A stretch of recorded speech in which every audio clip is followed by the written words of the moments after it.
Hey guys, today we're here with our Kawi KLX 230s. On the green one in the front, we have the Zeta Racing lowering link installed right here.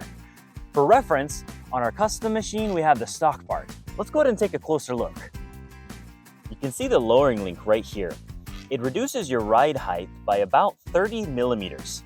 It does this by adjusting the angle of your rear shock. With the stock link, I can put 2 feet down, but I can't quite flat foot this bike. With the lowering link installed, I can put both my feet firmly on the ground.